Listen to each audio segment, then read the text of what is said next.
castelo forte é o nosso Deus. Eu quero convidar os amados irmãos para que abramos a palavra de Deus no texto de Êxodo, no capítulo 20. Nós daremos continuidade à exposição no segundo mandamento. Êxodo, capítulo 20. Nós vamos ler, meus irmãos, os versículos 4 a 6.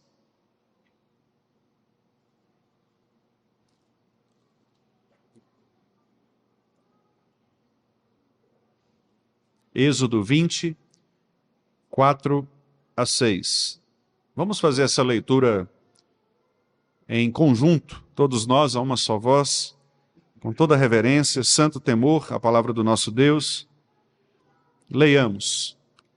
Não farás para ti imagem de escultura, nem semelhança alguma do que há em cima nos céus, nem embaixo na terra, nem nas águas debaixo da terra. Não as adorarás, nem lhes darás culto, porque eu sou o Senhor teu Deus, Deus zeloso, que visito a iniquidade dos pais nos filhos, até a terceira e quarta geração daqueles que me aborrecem, e faço misericórdia até 1000 gerações daqueles que me amam e guardam os meus mandamentos. Amém, meus irmãos? Vamos orar mais uma vez ao nosso Senhor. Querido Deus, mais uma vez nós abrimos a Tua palavra neste culto para ouvirmos a Tua voz. E agora, de maneira especial, não só fizemos a leitura, mas também receberemos a exposição do Senhor. Por isso nós te pedimos, ó Pai, que o Senhor possa controlar todas as nossas ações neste momento, a partir de mim, ó Deus, para que as minhas palavras sejam adequadas à vontade do Senhor, sejam fiéis à vontade do Senhor e àquilo que de fato o Senhor quis transmitir por meio deste mandamento, bem como também, Senhor, eu peço que as mentes e os corações dos meus amados irmãos que me ouvem, tanto os que estão aqui quanto aqueles que ouvem pela internet ou que ouvirão posteriormente esta mensagem, que todos possam, ó Deus, ter os seus corações e mentes abertos para entenderem com precisão aquilo que o Senhor quer nos ensinar. E que possamos, ó Deus, ouvir a Tua voz, que sejamos mansos, ensináveis, dispostos a ouvirmos o que o Senhor tem para nos dizer. E uma vez, ó Deus, que ouvirmos a Tua palavra, que possamos também dispor os nossos corações, os nossos afetos, para obedecermos ao Senhor, para que assim, ó Deus, esta promessa que nós lemos não só neste texto, mas noutros textos ao longo desta liturgia, de que o Senhor abençoará todos aqueles que forem tementes a Ti, fiéis ao Senhor, que ela possa se cumprir em nossas vidas, Pai Santo. Fica conosco, portanto, durante esta exposição, é o que nós te pedimos em nome de Jesus. Amém. Meus queridos irmãos, na mensagem anterior que nós fizemos a respeito deste mandamento, nós tratamos primeiramente da regra que é apresentada por Deus neste mandamento. E a regra, ela está no versículo 4 e no início do versículo 5. Não farás para ti imagem de escultura, nem semelhança alguma do que há em cima nos céus, nem embaixo da terra, nem nas águas debaixo da terra. Não as adorarás, nem lhes darás culto. Esta é a regra estabelecida pelo Senhor quanto ao modo como o povo de Deus deve adorá-lo. Mas também há neste mandamento a razão, o fundamento, o porquê nós devemos adorar a Deus somente como Ele determina. E é exatamente sobre isso que nós falaremos nesta noite, expondo a parte B do versículo 5, quando diz: porque eu sou o Senhor teu Deus, Deus zeloso. Esta é a razão apresentada pelo nosso Senhor para que possamos obedecer ao mandamento de não adorarmos a Ele do modo como nós bem entendermos, mas adorá-lo somente do modo como Ele determinar e ordenar em sua palavra. O pastor Mark Jones afirmou que a adoração sem o verdadeiro conhecimento é sempre idolatria.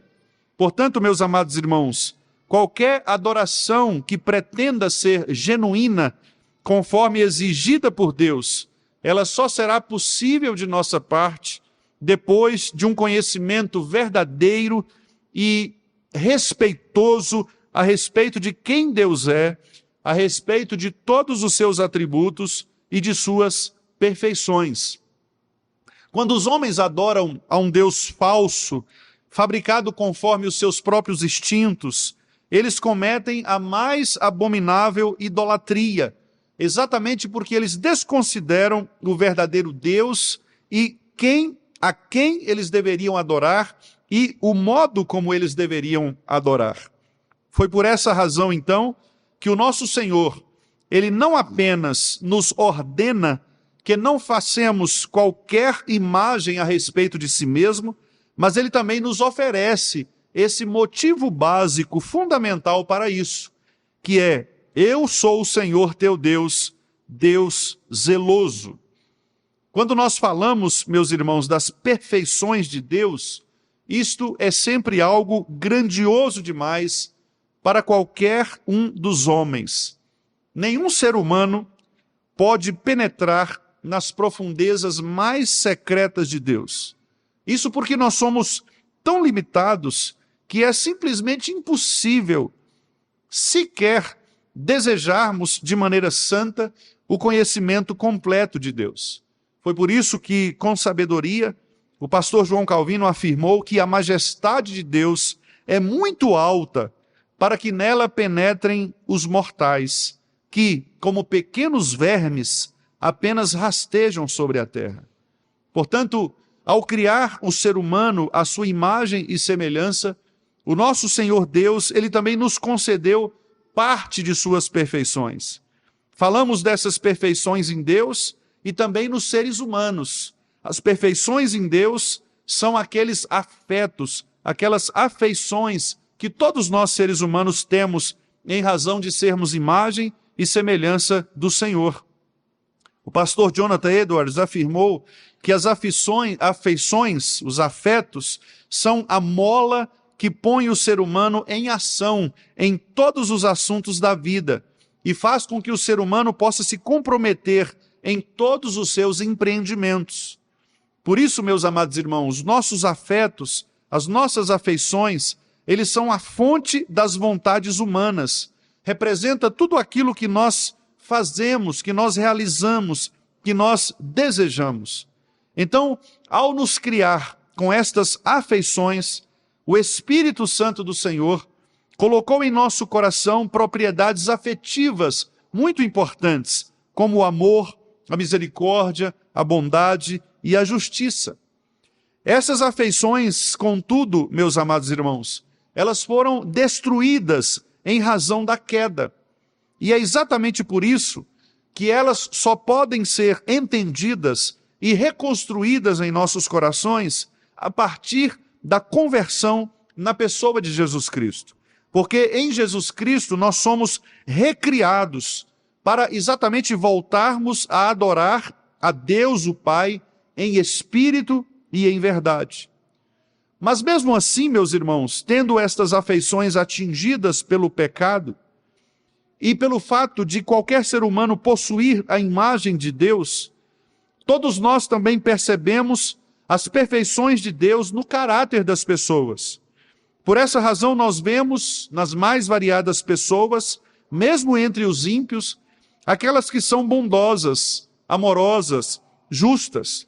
Contudo, eu repito, essas manifestações afetivas nos corações dos homens, elas estão corrompidas pelo pecado.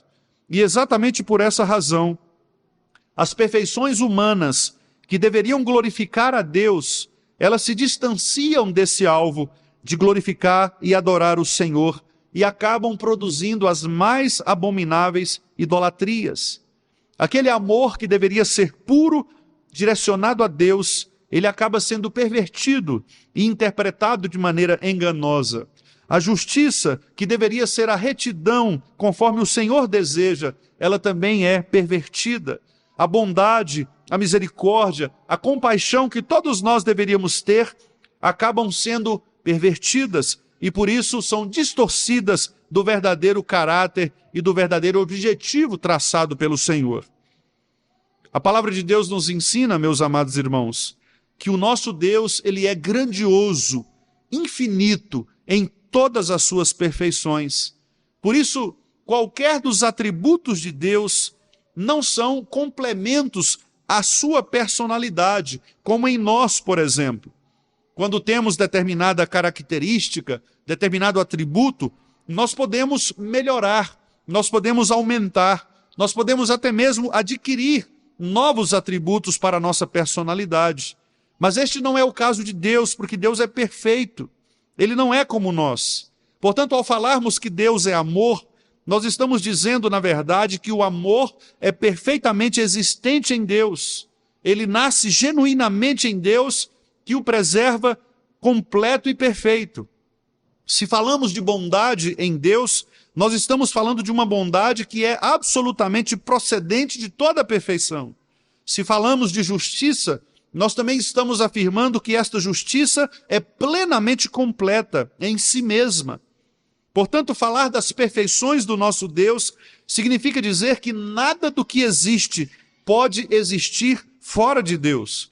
Porque Deus, sendo perfeito em todas as coisas, Ele mesmo preenche o mundo com a reunião de todas as suas perfeições, de todos os seus atributos. E todas essas perfeições de Deus só podem ser conhecidas por nós na pessoa de Jesus Cristo, que é exatamente quem nos revela Deus de maneira perfeita.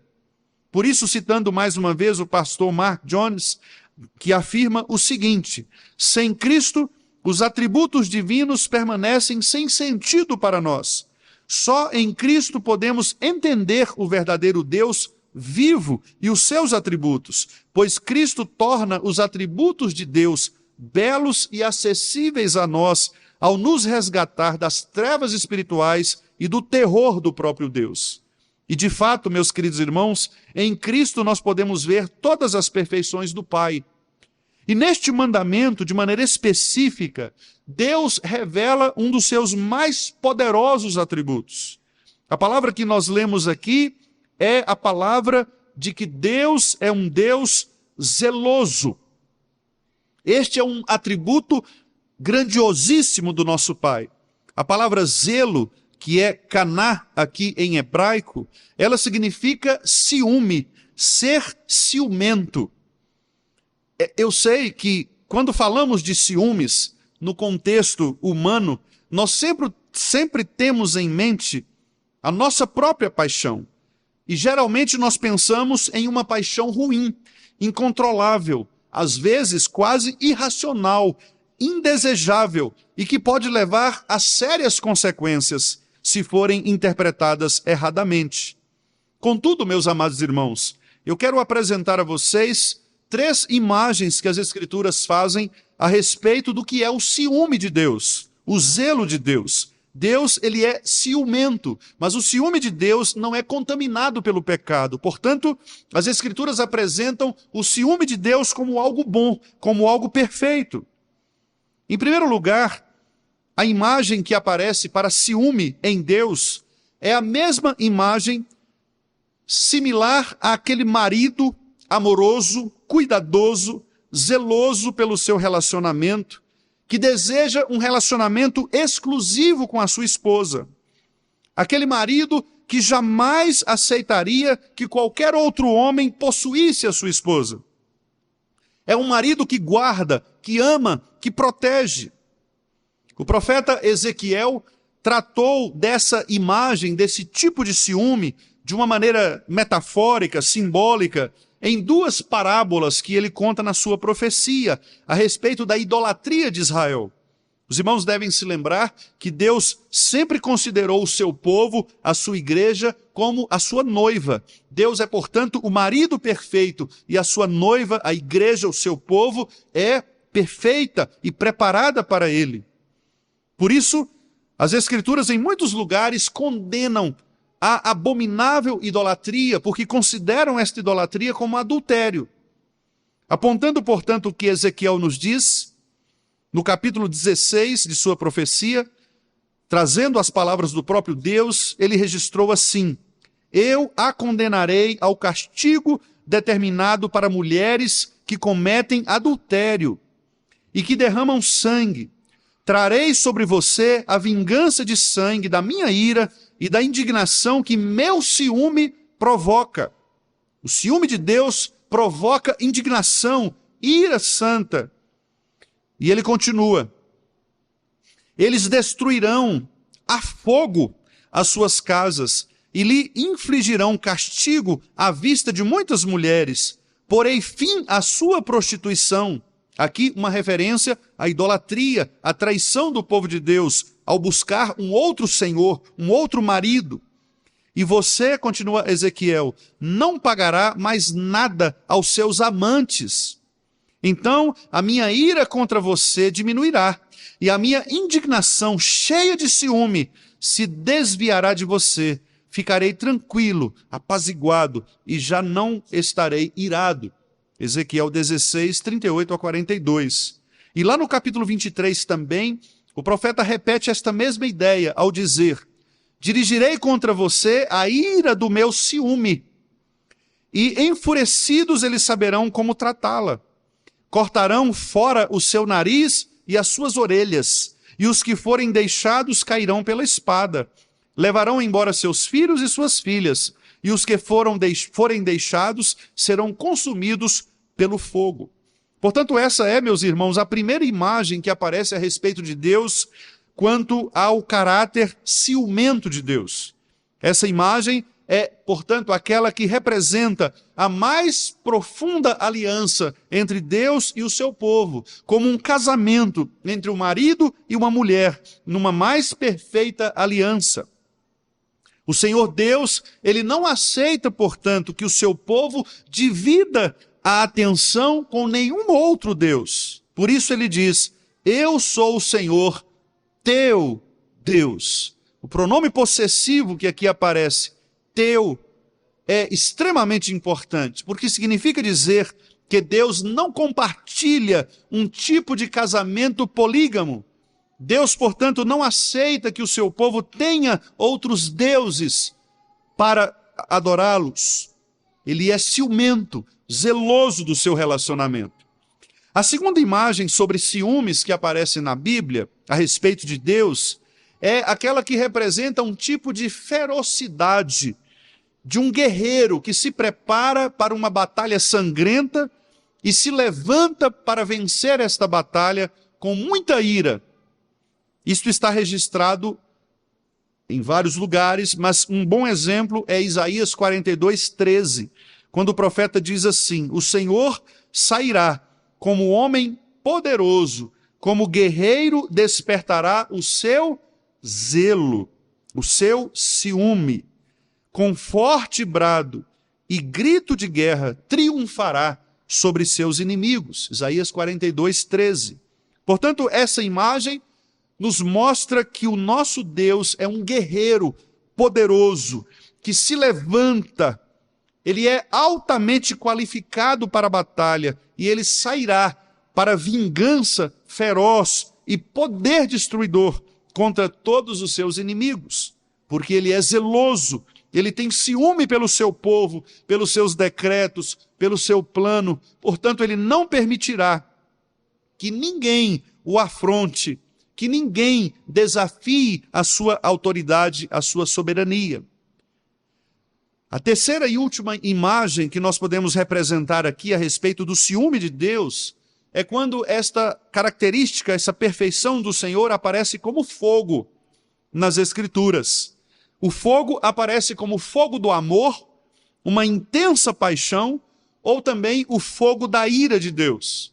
Nos Cânticos de Salomão, por exemplo, nós lemos a respeito do amor que é forte como a morte, o ciúme que é duro como a sepultura. Portanto, a ideia de que o amor quando é construído com base no ciúme, no zelo genuíno, santo, ele preserva toda a força da sua aliança, do seu pacto, ele não se rompe. E assim deveriam ser, inclusive, os nossos casamentos, meus amados irmãos, com este amor que é tão forte como a própria morte, pois só se morre uma vez, e, portanto, todos nós deveríamos também nos casar apenas uma vez no Senhor. Em Deuteronômio 4:24, nós também lemos que Deus é fogo que consome, é Deus zeloso. Esta imagem também representa o Deus como fogo intenso que queima, um Deus que é ardente em todas as suas perfeições. Ele é o fogo abrasador, é o juízo que queima todos os pecados e que destrói todos os inimigos. O Senhor está, portanto, se ardendo por dentro para preservar os seus decretos. Todas essas imagens, meus irmãos, que eu acabei de lhes mostrar, a imagem do marido que ama sua esposa e, portanto, é zeloso para com ela, a imagem do guerreiro que é forte para derrotar os seus inimigos, e a imagem do fogo que vem para consumir. Todas essas imagens, embora sejam aplicadas a contextos diferentes, elas têm um aspecto comum. O aspecto comum nessas imagens é que o ciúme de Deus é sua afeição intensa. Nós poderíamos dizer que o ciúme de Deus é o seu desejo mais completo, é a sua aspiração mais preciosa, que garante o cumprimento de todos os seus decretos. O Senhor Deus, portanto, ele é intenso em suas perfeições. Ele arde para cumprir todos os seus propósitos, como aquela pessoa que está focada em determinado objetivo e nada vai desviá-la de cumprir aquele propósito. Há em Deus, portanto, um fogo consumidor, algo que arde por dentro, que está sempre aceso para levar adiante todos os seus desígnios. Por isso, meus amados irmãos, o salmista Davi, no Salmo 19, ele disse que o Senhor é como o sol, que sai dos seus aposentos, que percorre como herói o seu caminho, e nada pode se esconder do seu calor. É esta a ideia de Davi, o Senhor que arde em poder, em glória. O profeta Sofonias também, no capítulo 3, versículo 8, afirmou que o fogo do zelo do Senhor devorará todas as nações. Desse modo, portanto, meus amados irmãos, ao se apresentar neste mandamento como um Deus zeloso, um Deus ciumento, o nosso Senhor, ele indica que empregará todo o seu calor, toda a sua energia, todo o seu poder para garantir que o seu nome seja mantido santo no meio do seu povo. Por isso, ele jamais admitirá que os homens destruam seu puríssimo caráter, manchando sua honra, ofuscando sua glória em objetos feitos por mãos humanas. Portanto, meus amados irmãos, criar imagens de Deus, criar imagens de qualquer das pessoas da Trindade, é poluir a santidade de Deus, reduzir todo o poder divino em pedaços de madeira, de pedra, de cera, ou mesmo em construções da nossa mente, é inverter o Criador com a criatura, fazendo da criatura criadora do próprio Deus. Somente o ciúme de Deus, por seu próprio nome, o santo zelo de Deus contra a poluição do seu nome e de seu caráter, é que podem impedir que os homens fabriquem imagens para si, com o intuito de adorar a Deus, de adorá-las, adorar essas imagens no lugar de Deus. Christoph Wright escreveu algo muito interessante a respeito disso. Ele disse: um Deus que não fosse ciumento seria tão desprezível quanto um marido que não se importasse se a sua esposa lhe fosse infiel. O ciúme, diz Wright, é o amor de Deus se protegendo. Portanto, Deus se ama de tal maneira que tudo quanto ele faz é por amor do seu próprio nome. Não por nós, Senhor, mas ao teu nome, da glória. Quando nós amamos, meus amados irmãos, e honramos verdadeiramente o Senhor, nós cuidamos de seu glorioso nome. E por isso nós não permitimos que o santo nome de Deus seja maculado, manchado. Foi exatamente para preservar o santo nome de Deus, a reputação de Deus Pai, que o nosso Senhor Jesus Cristo, Santo Filho, arrastou com chicotes aqueles vendedores do templo. A narrativa que nós lemos em João diz o seguinte: estando próximo à Páscoa dos judeus, subiu Jesus para Jerusalém e encontrou no templo os que vendiam bois, ovelhas, pombas e também os cambistas assentados. Tendo feito um azorrague de cordas, que é um chicote, expulsou todos do templo, bem como as ovelhas e os bois, derramou pelo chão o dinheiro dos cambistas, virou as mesas e disse aos que vendiam as pombas: tirai daqui estas coisas, não façais da casa de meu pai casa de negócio. Lembraram-se os seus discípulos do que está escrito: o zelo da tua casa me consumirá. Isso está em João capítulo 2, de 13 a 17. E a referência que é feita aqui, o zelo da tua casa me consumirá, nós podemos encontrar no Antigo Testamento. Por exemplo, no Salmo 69, versículo 9. O salmista havia, de maneira profética, antecipado estas palavras de Jesus. Porque o salmista disse: o zelo da tua casa me consumiu. Também no Salmo 119, verso 139, aparece a mesma expressão: o meu zelo me consome. E ainda em Ezequiel 39, 25, nós também lemos: terei zelo pelo meu santo nome. Por isso, meus amados irmãos, é por amor ao seu próprio nome, a sua própria honra, reputação, que o Senhor Deus, o nosso Pai, nos ordena adorar somente a Ele, primeiro mandamento, mas também adorá-lo da maneira correta, como ele prescreveu, segundo mandamento. Não devemos, portanto, adorar outro Deus, e também não devemos adorá-lo por meio de nossas próprias imaginações, mas conforme e somente ele mesmo deseja ser adorado. A segunda confissão helvética, que é um dos documentos reformados, escrita em 1562, usada pelas igrejas reformadas da Suíça, França, Hungria, Polônia e outras daquela região, afirma o seguinte: somente Deus deve ser adorado e cultuado. Ensinamos que somente o verdadeiro Deus deve ser adorado e cultuado. Esta honra não concedemos a nenhum outro. Segundo o mandamento do Senhor, ao Senhor teu Deus adorarás e só a ele darás culto. Mateus 4, 10. E é aquela ocasião em que Jesus Cristo foi tentado e trouxe o culto verdadeiro diante do próprio Satanás para dizer: somente Deus pode ser adorado. A confissão continua dizendo: sem dúvida, todos os profetas censuraram severamente o povo de Israel todas as vezes que este povo adorou e cultuou deuses estranhos e não o único Deus verdadeiro.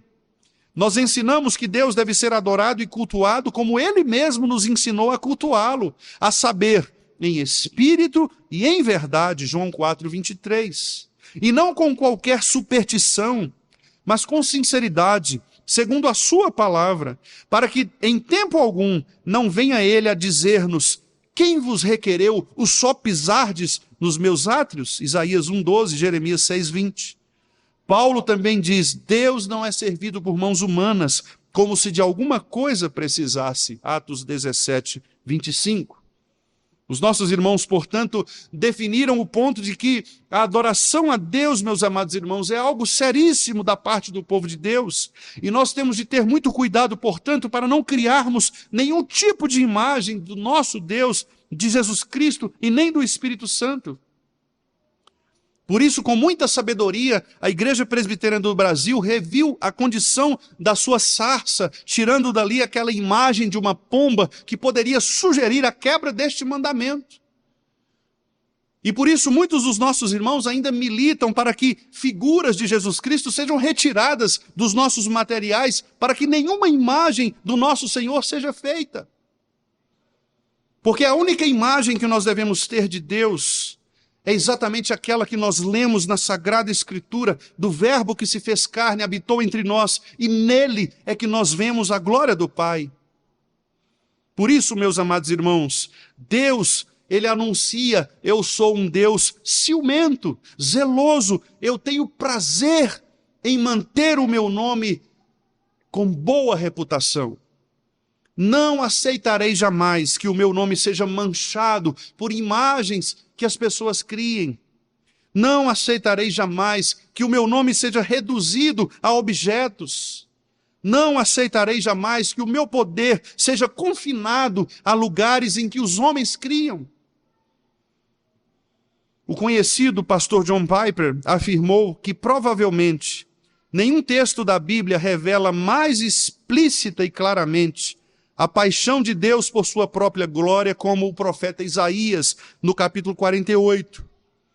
Quando o profeta diz assim: por amor do meu nome, retardarei a minha ira, e por amor do meu louvor, me refrearei para contigo, para que te não venha a cortar.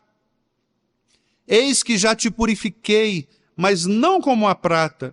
Escolhi-te como na fornalha da aflição. Por amor de mim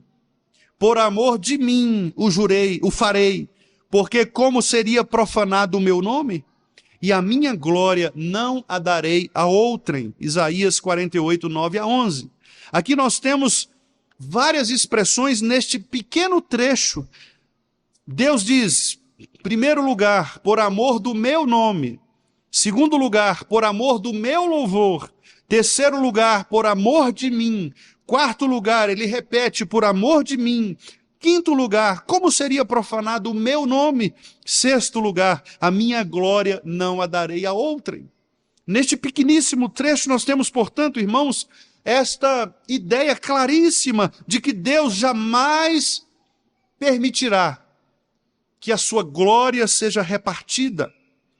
E nós temos vários exemplos nas Escrituras desse Deus que faz preservar a sua glória no meio do seu povo. Por exemplo, Deus nos escolhe para a sua glória. Nós lemos em Efésios capítulo 1, quando Paulo diz que nós fomos predestinados para filhos, adotados, e Paulo diz, para louvor e glória da graça do Senhor. Também nós aprendemos que Deus nos criou para a sua glória. Isaías 43 nos diz, trazei meus filhos de longe, minhas filhas das extremidades da terra, a todos os que são chamados pelo meu nome, e eu os criei para a minha glória. Deus chamou Israel para a sua glória. Jeremias 13, 11.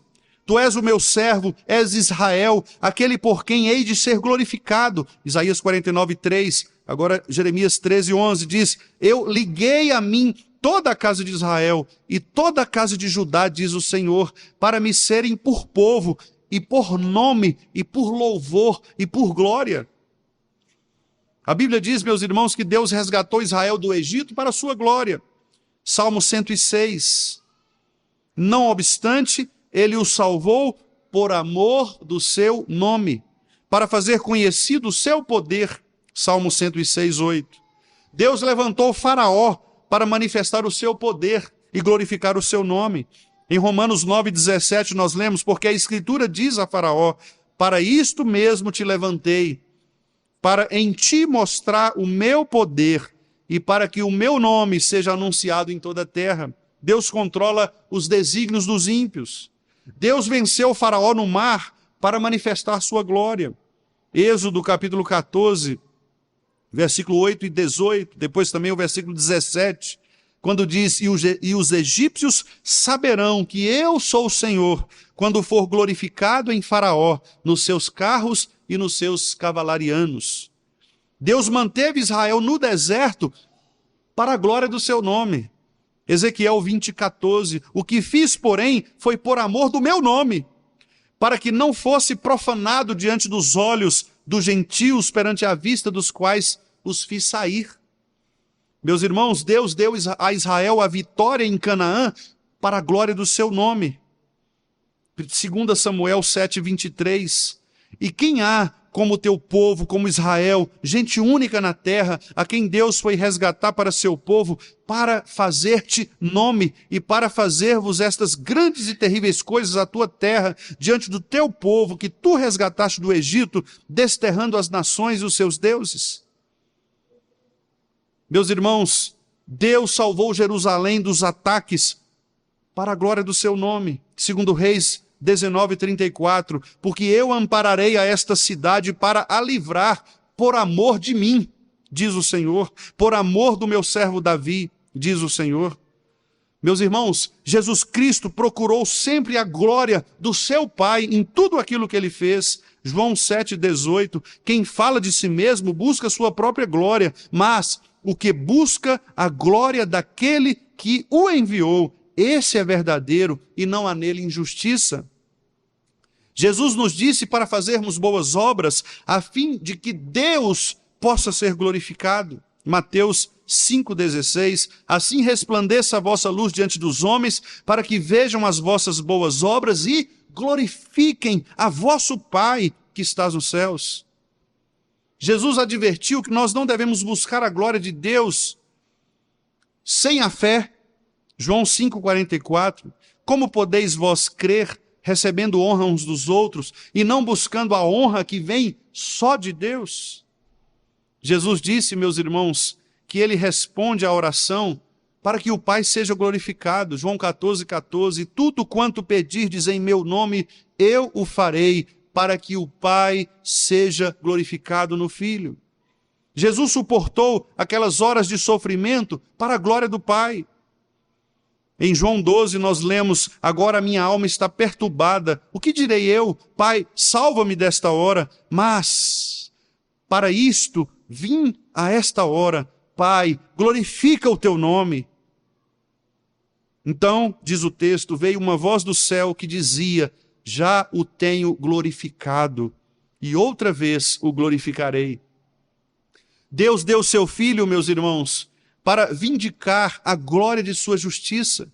Paulo diz em Romanos 3 que Deus propôs a Cristo como propiciação para demonstrar a sua glória. Deus nos perdoa dos nossos pecados por amor de si mesmo. Isaías 43:25 diz, eu mesmo sou o que apago as tuas transgressões por amor de mim. E dos teus pecados não me lembro. No Salmo 25:11 diz, por amor do teu nome, Senhor, perdoa a minha iniquidade, pois é grande. Jesus nos recebe na comunhão para a glória de Deus. Romanos 15:17, portanto recebei-vos uns aos outros, como também Cristo vos nos recebeu para a glória de Deus. Meus amados irmãos, são inúmeras e inúmeras citações das Escrituras que nos mostram que o que importa para todo ser humano é de fato honrar a glória de Deus. Por isso Deus é um Deus ciumento e ele deseja preservar no seu povo esta sua glória. Desta maneira, meus amados irmãos, o zelo do nosso Senhor pelo seu nome é que nos ordena a não fazer nenhuma imagem de qualquer das pessoas da Trindade, porque ele tem ciúme de si. Ele tem ciúme daquilo que lhe pertence. E por isso nós veremos na próxima mensagem que Deus ameaça punir severamente todos aqueles que o aborrecem. Terceira e quarta geração daqueles que o aborrecem, daqueles que desonram o seu nome, daqueles que fazem imagens, quer sejam mentais, quer sejam objetos físicos, daqueles que reduzem o poder de Deus a coisas criadas. É por isso, meus amados irmãos, que nós temos de pregar o evangelho às pessoas, para que elas possam ter a certeza do que de fato elas estão adorando, para que elas não sejam iludidas pelas suas próprias imaginações, para que elas não sejam, irmãos, conduzidas por Satanás para a idolatria.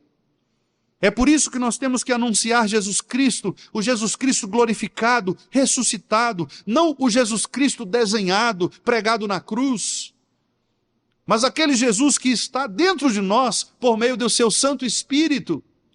Nós não precisamos, portanto, de nenhuma imagem, nós não precisamos de nenhum objeto. O que nós precisamos é do Espírito Santo de Deus dentro dos nossos corações, para nos fazer refletir a glória de Deus às pessoas. Esta é a maior das imagens que o povo precisa ver a respeito de Cristo. O Espírito Santo brilhando no seu povo, de modo a incendiar o seu povo, para que esse povo possa refletir o sol que sai dos seus aposentos e percorre o caminho como herói. Ninguém poderá fugir da glória de Deus naquele último dia, quando todo joelho se dobrará, toda língua confessará que Jesus Cristo é Senhor. Repitam comigo: para a glória de Deus Pai. É para isso que nós existimos, para glorificar a Deus e gozá-lo para sempre. Porque Ele é um Deus zeloso, ciumento do seu povo. Ele nunca abrirá mão da sua glória, nunca abrirá mão do seu poder, nunca abrirá mão da sua exclusividade. Portanto, amados irmãos, adoremos somente o Senhor e que os nossos corações e mentes estejam sempre protegidos de criarmos ídolos que tentem substituir e afrontar esse maravilhoso Deus, que é grandiosíssimo em todas as suas perfeições. Glorificado seja o nome do Senhor, e que Ele, por sua imensa misericórdia, nos faça compreender a beleza de sua glória todos os dias, para a glória dele mesmo, em Cristo Jesus. Amém.